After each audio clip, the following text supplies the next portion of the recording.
La mobilité interne, ce n'est pas uniquement une promotion. En réalité, il existe au moins 4 façons d'évoluer dans une entreprise. Bienvenue dans le jargon RH décrypté. Aujourd'hui, je vous parle des 4 types de mobilité interne.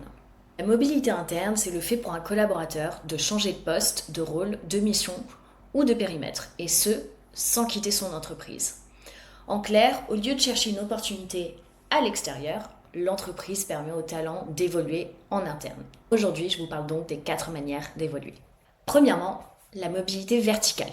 C'est la plus connue. On prend plus de responsabilités et souvent avec une promotion.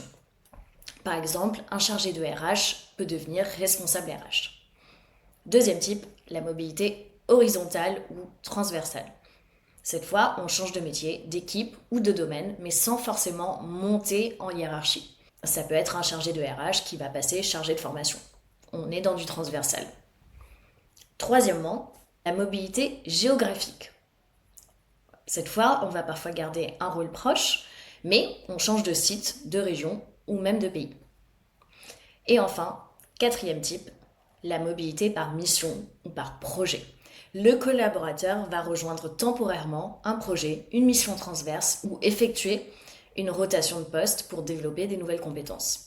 Il va donc rejoindre un projet, ça peut être un responsable juridique qui rejoint un projet de transformation RH pendant quelques mois. Le fait qu'il y ait différents types de mobilité, ça veut dire qu'il existe une multitude de parcours de carrière possibles. Les carrières ne sont plus linéaires comme elles l'ont été dans le passé. Les collaborateurs cherchent à apprendre, à élargir leurs compétences, à tester de nouveaux environnements. L'objectif n'est plus uniquement de prendre un nouveau titre. Pour l'entreprise, proposer une diversité de parcours, c'est un levier stratégique. Il s'agit de mieux utiliser les compétences déjà présentes au sein de son entreprise, de fidéliser les talents et surtout de préparer les successions et de rendre l'organisation plus adaptable.